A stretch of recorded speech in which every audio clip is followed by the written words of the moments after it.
What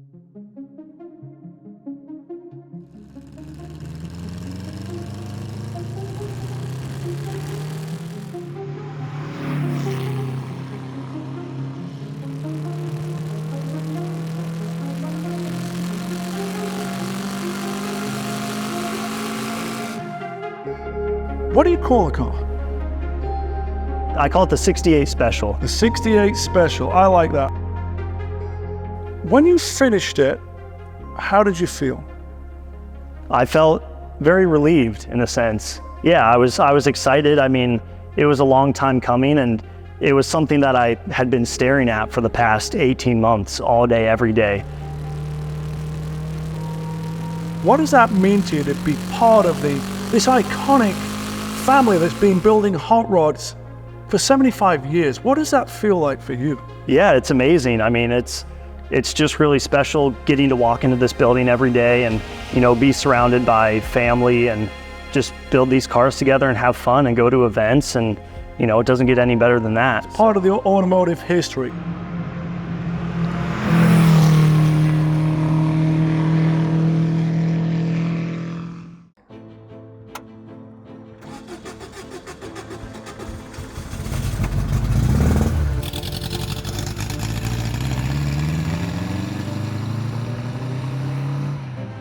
What do you love about driving? I love getting in this car on the weekends and just taking it out around town and just getting to see the enjoyment on everyone's faces who appreciates this car, and, just taking it to Cars and Coffee in the morning and just enjoying the car. Taking it out, cruising to church with my wife, and it's just such a fun car to drive, and it really takes you back to that time, of the early to late 1960s. You just feel every bit of that when you drive this car. Did you build it as a show car or a driving car? I built it as a driving car mostly, and quickly became a show car. Okay. After taking it out, just seeing how much people enjoyed the car and, noticed the flow of the lines in the car and just how clean everything turned out.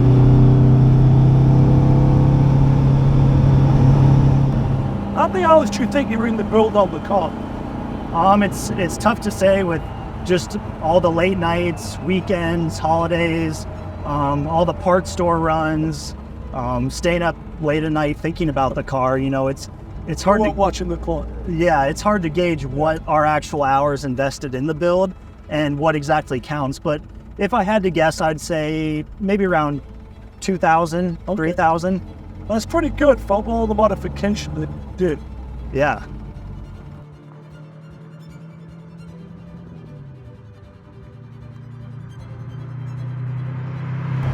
Is this the first Porsche you built for yourself? This is the first Porsche I've built for myself. So, working at Emery Motorsports, I build 356s all day long, and I always wanted to get my hands on a early 911, early 912, and just take a lot of my favorite elements of the 356 and bring that into one of these cars. So this is the first car that I built from start to finish for myself. Interesting. I had an old Beetle in high school, and that's kind of where the air-cooled bug bit me, so to speak. Was the Beetle the first car you ever owned? Yeah, yes. Okay. Yeah. So you were bit by the air-cooled Beetle scene. I often joke that these cars are still all Beetles. Yes. I also joke that they all look the same, but you've managed to do something where, yes, it looks familiar silhouette, but you've changed everything. So, Drew, you work at Ron Emery's. Yeah. I know you built the car, but what do you do with Rod? So here, my main specialty is metal fabrication. So like this car, for example, it started as a 356B coupe. And what I'm doing on this car is making it a Pre-A. So Pre-A conversion. How do you make a B coupe into a Pre-A? What's the conversion? What are we doing? So the main features are this peaked roof section right here. Bend window. Exactly. So on the Pre-A's, it has a bend windshield. Got it. And we actually had this actual section from a real Pre-A that was cut out, and I'm gonna be sectioning this onto the roof of the car. Okay. And then this bend cowl I made completely from scratch to match the contours of this Pre-A dash. So it'll have body bumpers, bend windshield, bend roof, custom cowl, new fenders, all that good stuff. Wow, you are the metal master. Tell me what it is you love about working with your hands and metal. Yeah, I just love being able to take raw materials that are essentially nothing and start with a car that almost looks unsavable to most and use my skills to bring it back to life.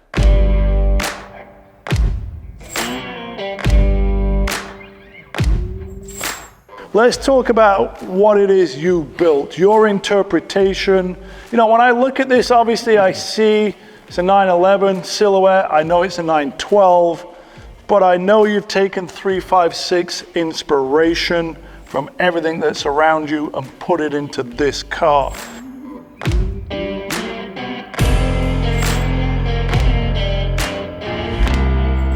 Yeah, so just a quick little backstory of the car.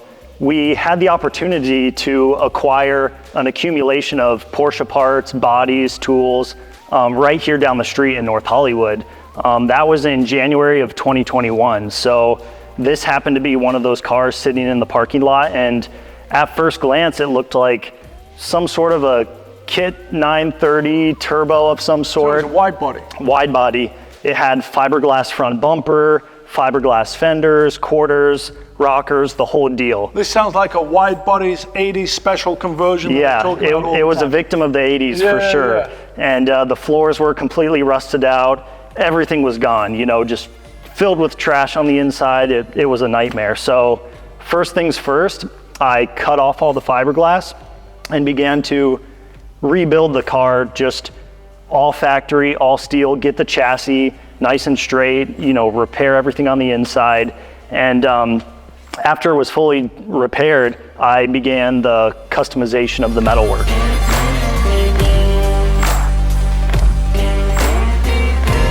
Let's start at the bumper, because there's something different about the bumper. When I step back, the bumper looks like it's taller. Exactly. What did you do to the bumper? So, as you know, this bumper would have come with bumper trim on it, as well as bumper guards. So when you remove the bumper guards and the trim, there's not a whole lot there. Just a bunch of holes that you got to fill in. Exactly. And I wanted to add a little more body to it to look somewhat like the early 356 cars. On the nose. Exactly. So what I did was I sectioned the bumper on this body line all the way across and added about 1.25 inches all the way through and dropped the front bumper down, giving it that nice line all the way through. All right, so we'll go from the bumper into the fender, because what I noticed straight away is we've obviously got some 356 grills here. Let's talk about those.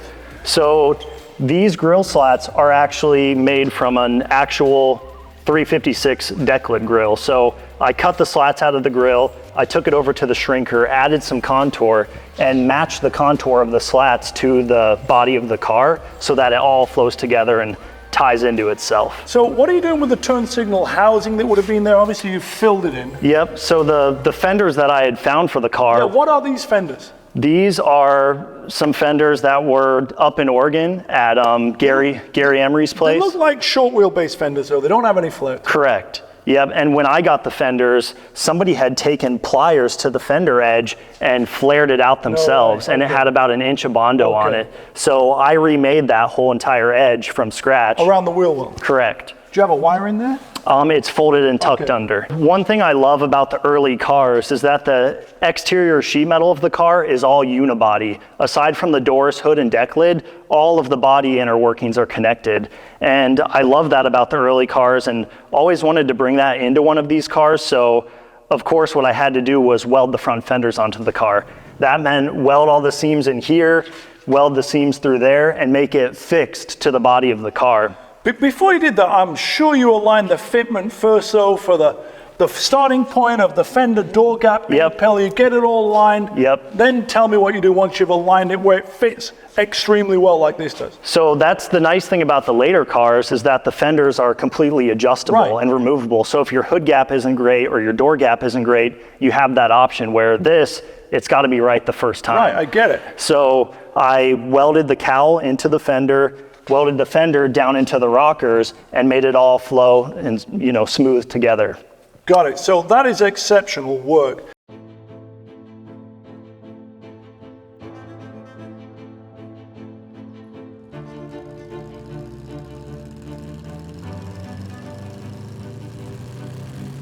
Let's talk a little bit about the engine.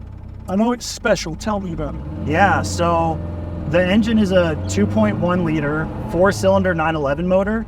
The engine started as a 3.2 liter, 6-cylinder 911 motor. I don't know if you're familiar with Chuck Beck. Yeah, of course. He was the builder of the Beck Spider back in the 80s, and he Still ended around building the 904s. Yep, and he ended up building like 2,500 or so of the 550 Spider kit cars, and he built this engine for one of his kit cars initially. So if you look at the valve covers on the engine, it still retains that Beck Spider valve cover. So he took a 6-cylinder engine and, you know, cut 2 cylinders out of it, welded the case back together. It's got a custom scat crank in it. It's got Carrera 6 cams. It's got a Weber 48 IDA carburetors on it. And then I'm running a magnesium 901 4-speed transmission in the car. And then what is the exhaust setup? The exhaust is a stainless steel, just twin tip exhaust with a muffler on there. Are you running heavens? I am, yes. So there's no heat. No heat. So we've got no heat, no wipers, but it's sunny out and we're having a lot of fun. That's right. Just, you know, bare bones. Bare bones, raw.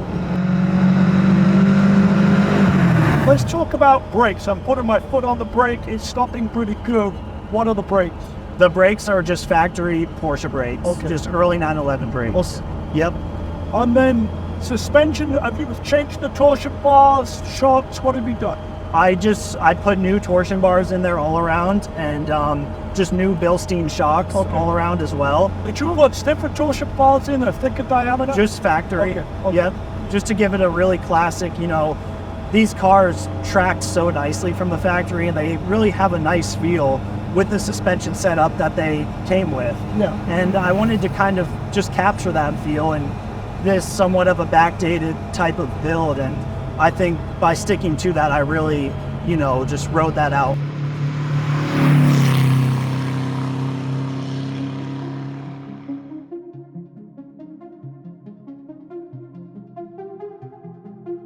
Tell me how you started down the road of being a metal master, English wheel pounder. Tell me how you got started. I'm fascinated. Yeah, so my dad's been a body guy his whole life. Okay. And It's in the blood. Exactly. So I started in the garage as a young kid, just learning how to weld, learning how to do metal work, straighten out dents, do paint, body work, How old were you?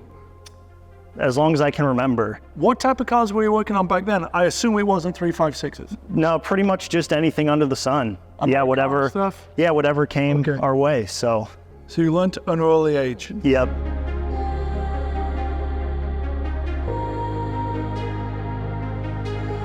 You have no rain gutters. You've done my favorite thing, rain gutter delete. Exactly. Tell me about the deletion of the rain gutter, because I know that's a lot of work. It is. And yeah, so the rain gutter typically runs from here all the way back to your deck lid here.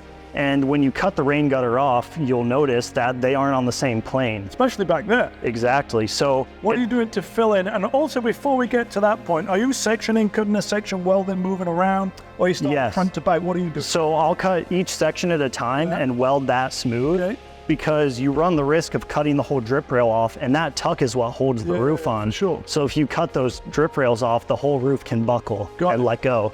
So it was a lot of hammering, a lot of peeling, and basically getting those sections of metal to match and meet in the middle. So what are you filling them in when you get back to here and these are not left, they're not on the same plane? Yep. Tell me what you're doing.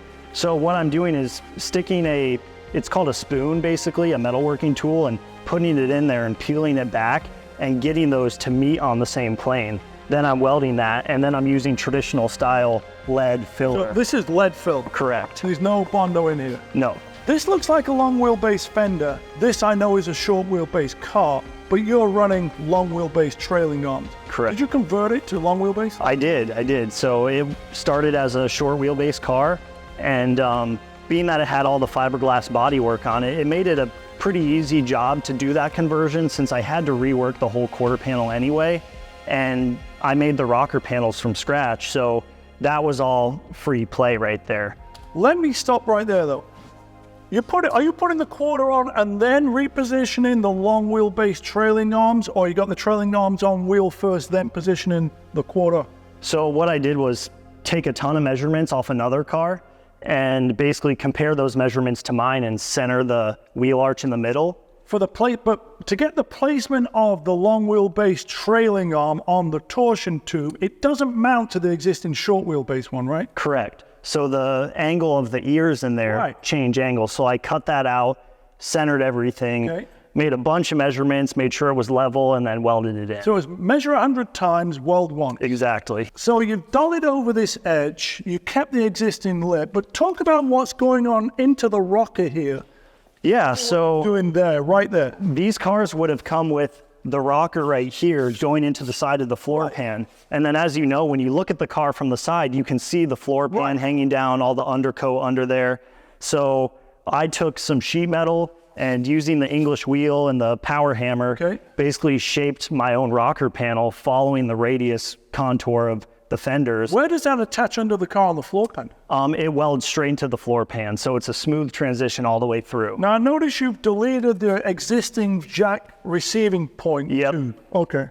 So what I did under there was I cut out 12 gauge steel plates and put 4 all the way around. So you can jack that. Yep, and just did really solid steel jack points, welded them up and reinforced them so I can still stick a jack under there and jack it up safely. So this custom rocker panel basically goes from the front to the back all the way around. Yep. Let's talk a little bit about the center hood filler, because a lot of people have done center hood fillers, myself included. But you've done something a bit different because you've moved it further back. Let's talk about it. So it's pretty standard on the 356s if you're doing a center hood filler for it to be in the upper third of the hood. But that's where the tank is on. That's where the fuel tank is right there. The 911 so it all makes sense. Right. So typically when you do one on a 911, you know, some guys will do it here or up here or in the center. And I really loved the look of that location. So what I did was I welded a custom tube going from the fuel tank up to reach that location in the hood so that it all works out. So when you welded that in, how are you finding the epicenter from the outside? Is it just measuring down from the cowl and across and hoping that when you drill that first punch hole, it's actually going to be perfectly centered? How did you do that? So I did the hole in the hood first. Oh, you did? All right. Before I modified the fuel tank. And then using clamps and vices, I held it up in there and got it in the perfect position and put the cap on there and then opened the hood, tacked it into place and finished it out from there. Did you weight down the gas tank so it settled, or was it fully settled? So I've seen guys before that do it. Oh, no, I haven't done that. And then they put gas in it and the tank actually drops slightly. Oh, yeah. And then the cap's not level and they go, oh, what happened? Yeah. No, it all worked out in the end. So, Drew, you're on 16-inch wheels. Why? Yeah, so personally, I just love the look of 16s. You know, these would have come stock with 15s. And to go an inch taller, all around square wheels, it's just the perfect look for this car. So tell me, what is the wheel? It's 16, but what's the size? Who makes them? What are they made out of? Yeah, so these are aluminum alloy wheels. They're made by Group 4 wheels, and they're 16 by 6s all the way around with 205, 55, 16s. You've got what I would call an awesome stance, and I'm all about the wheel and tire combo, not having a ton of gap here, not being slammed too low, because I'm all about form and function. Yep. I think you've ticked that box of usable stylistic performance. Yep.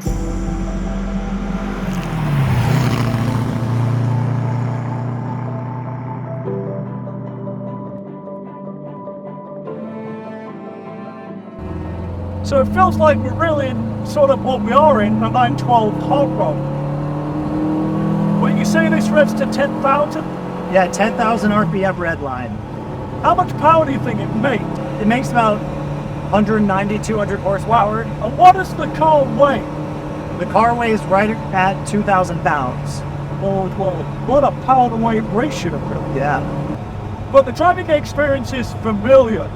You know, I say this all the time. Anyone that's driven an early 911, you get comfortable and get up to speed, hit this straight away, because it is very familiar. And I will say, it's usable performance. It's not this super peaky high end, you know, you got to rev it all the way to make power. You have a fair amount of bottom end, mid-range torque. I've yet to get to 10,000 RPM, but I believe. Yeah, I mean, that's what's so great about these early cars is you don't have to have 500, 800, 1,000 horsepower to have a fun time in it, you know? Yeah, less is more. It's part of the weight ratio, it's momentum, it's useful power and performance in a package that is achievable. And it tracks well in the sweepers. You know, I feel a little bit of sidewheel flex, you know, but still, it's not much curving. Didn't keep you full planted, can't go slightly. Another push it up the hill. We got plenty of RPM range, and we've got tall gears. We've got 4 very, very tall gears. Yeah. I wonder how this would be with a 901 5-speed. Yeah, maybe I'll try it out someday. I've got one laying around somewhere. I've done a lot of integrated turn signals. You've done something that's pretty unique also, where you've done a custom way of attaching the 356 signals back here, brake lights. Tell me all about what you got going on. Yeah, so these have always been my favorite style of taillight. Why is that? It's the 356 Beehive taillight that would have come on the Pre-A's. Yeah. And me personally, the Pre-A is my favorite That's it, that's your model. holy grail. That's my holy grail. So Mine too. I wanted to bring as much of that into this car as I could. And I love the look of the 911R lights, but that comes with the detachable, Right, you know, it never taillight. fits good. That's why I Yeah. integrated mine, because that seam, even on a real R, it's messy, but no one Yeah. cares on a real R. It's, Exactly. you know, it's a $3 million car, and this looks crappy. Yeah, What you've it's done a here- fiberglass, you know, piece. So What you've done here is seamless. So these look like they're recessed slightly. Tell me what you got going on there. yeah, so what I did was I made these pieces off the car. I used the planishing hammer and also by hand, and I made a hammer form for it out of wood, basically the shape of the taillight itself. And what I did was I hammered out a 1/4-inch return and then indexed and recessed, welded those onto the car so that the lights sit in there perfectly and, you know, look right at home. Tell me how you worked this section here. Yeah, so once I filled in the taillight lens, what I did was I got my round dolly behind there and I essentially just by hand smoothed this edge out. Because if you just go to patch that, you're gonna have an odd peak right there. Yeah. So I wanted to find that Contour. natural contour to where it still looks natural and all flows together. And this taillight actually sits slightly deeper on the inside. I had to make that form a little deeper so that it's not pointed too far out and they're Got it. somewhat set. Are these both symmetrical left or right? Yes. It's hard to tell. Yep. The deck lid. I see what you got going here, but talk me through it. Yeah, so like what we were talking about earlier, when you go to shave the drip rail here, what you're left with is a sharp 90-degree Right. point right there off to nowhere. So again, what I did was radius the deck lid That's a lot of corner. work, because I've had it done. Yeah. And it's pretty unique. Oh yeah. And that's why there's not a square edge on this car. So tell me about it. Yeah, so it just matches that natural contour of the hood and keeps everything, you know, looking organic and flowing together. And since it is a sunroof car, there is the drains here for the water. So I had to compensate for that and fill this in and extend the tubes down so that I still had good drainage, even though I was filling in 2 inches of metal there. Did you start with a 911 deck lid, or did you make one from scratch? I started with a 911 deck lid. So my first step was obviously to fill in the horizontal OEM grill that would have gone there. And then next what I did was, this actually isn't a 356 deck lid grill.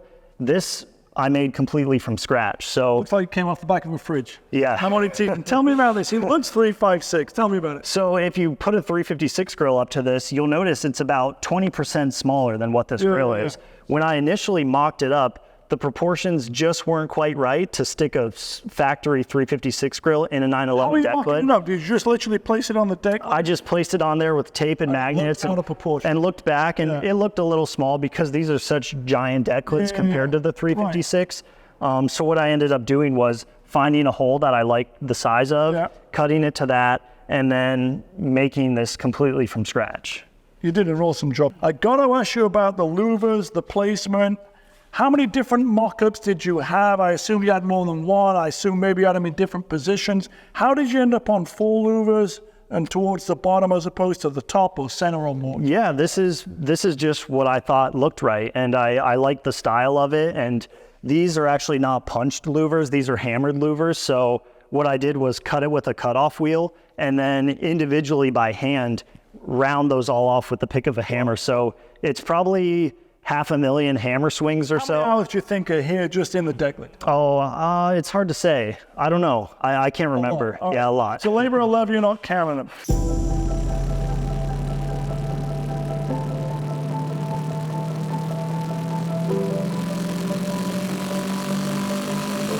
I'm assuming this is 356 inspired. You went from 5 gauge to 3 gauge. Yep. You got the big wood wheel. Tell me about that. Yeah, so I love the 3 gauge of the 356, and as you know, the early 912s had 3 gauges as well. Right. So it's kind of homage to that whole generation Okay. of cars and just the simplicity to it all.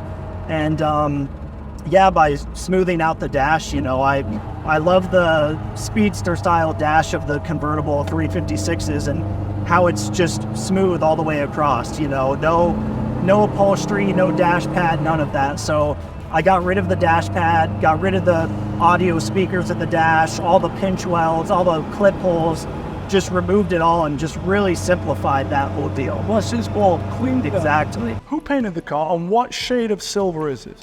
Yeah, so this is a custom mix of silver.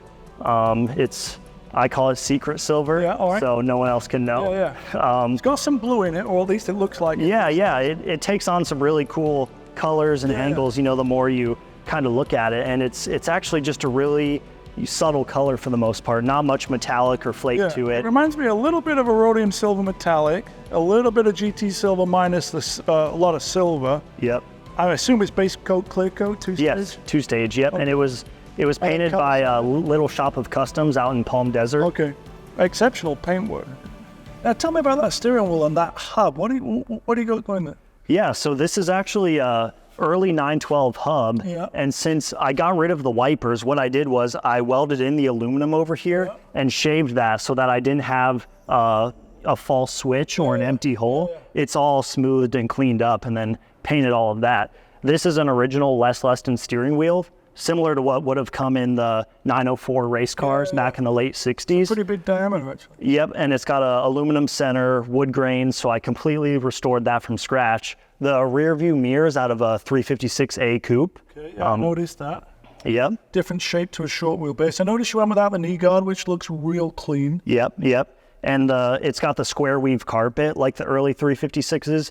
And the combo that I went with, the beige carpet with the navy blue interior, if you look at the early Porsche race cars, like the 356 SL Gamoon race car, it's got the navy blue seats with the tan interior and the silver paint. And it's such a classic early Porsche race car color combo. Works You just can't deny it. well. Now let's talk about door panels, functionality, straps. So these are 356 door handles that I retrofitted to fit inside of here. These plastics right here are actually 993 door plastics, and then Carl here at the shop, our in-house trimmer, he made all of these from scratch for the car, and those are the door handle pulls. And then these are later 911 window cranks that I actually cut out leather and filled in the interior so that it all matches. Yeah, it's pretty clean. Now tell me about the roll bar. This is obviously custom. I see there's some parallel angle and lines going from the A-pillar window trim to the roll bar. Tell me about the roll bar. Yeah, so it's a removable roll bar, okay. bolt in, so it's not welded in. And my focus was on matching the roll bar with the pitch of the B-pillar. So I've always loved the look when you look through the quarter window and see the roll bar back there and see all the inner workings of the car. So my goal was to make the pitch of it match the parallel with the B-pillar. Yep. Cool. And I see you kept the pop-out windows and the quarter window. Tell me about the Emery shift knob. I know this is a 4-speed. This is a magnesium 901 transmission in the car, 4-speed with the Emery Motorsports shift knob on there. Super cool. All that good stuff. I've got the 356 radio filler piece in there. Radio delete. Yeah. I love that. That's pretty awesome too.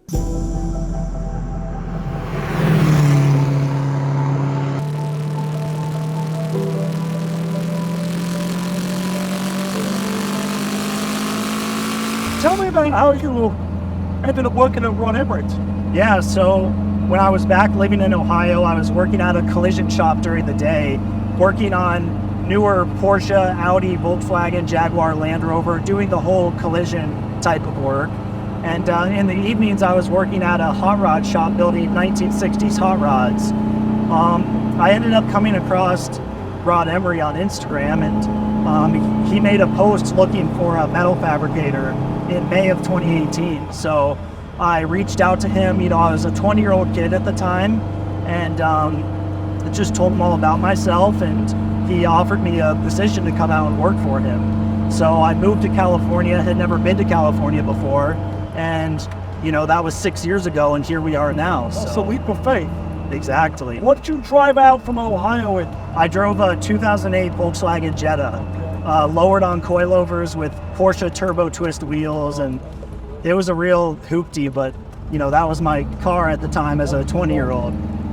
Was Rod involved in this build, and tell me how he inspired you with this build, being that it was your first 911 Porsche build? Yeah, so he inspired me a lot on this build. I mean, just looking at the builds that we do here and kind of staying in that same vein of, you know, bringing out the 1950s hot rod soul styling into these cars and keeping everything simple and just, you know, just the way it looks and performs and sounds. He was a huge influence as far as that goes, and really just helped me find all the parts that I needed for this car, which was the main thing. What's amazing to me is it's sort of full circle. You're part of the family. I know Rod's history from the 50s with Neil. I know about Gary. I know about Rod. You married Rod's daughter. You're part of the family, soaking up this tradition. Did anyone help you on this? Oh yeah, lots of people. Yeah, my brother-in-law Zane helped me, my wife Jade, you know, the whole Emery family helping me find parts. My dad came to town to ride dirt bikes for a weekend, and he helped me weld some things up on here, you know, him being a body guy. Yeah. How was that working with your dad on this car? It was awesome. Yeah? Yeah, it was a dream come true. You know, we've never actually built a project together, the two of us. Kind of surprising, actually, after everything you said to me. That might be the most surprising thing I've heard. Yeah, not fully from start to finish, you know, and this wasn't that, but just to have him here for the weekend to work on a few things, it really meant the world to me. So it was... As you learned from him to begin with. For sure, yep. Wow. When you finished it, how did you feel? I felt very relieved in a sense. Yeah, I was excited. I mean, it was a long time coming, and it was something that I had been staring at for the past 18 months, all day, every day.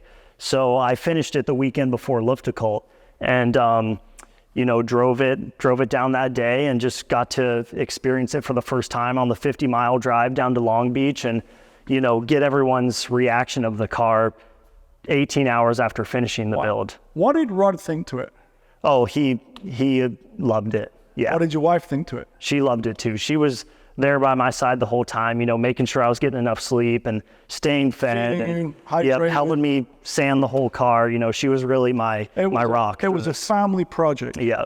Were you surprised by the attention that this car got? In a sea of epic Porsches, you stood out. Yeah, I was very surprised, for sure. I mean, there's no better event than Lufticult to take it to, where everyone who's there knows and respects these cars and knows what to look for when looking at this car. So it was really cool to see all the appreciation for the car and all the work that I had put into it, and just how much people appreciated the thought and the styling involved. You've built something that's exceptional because it stands out in a sea of 911s. Yep. And I always say good design never goes out of style. And I always say good design is timeless.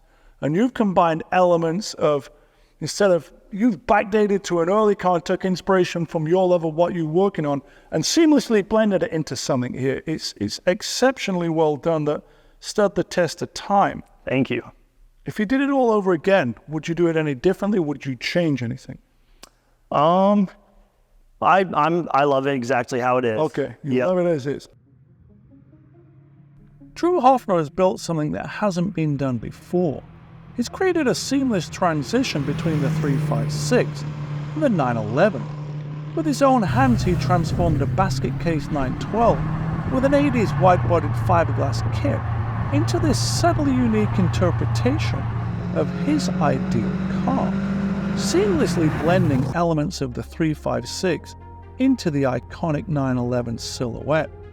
At first glance, it appears pure 911, yet closer inspection reveals all the countless hours, blood, sweat, tears, hard work and passion Drew put into his build.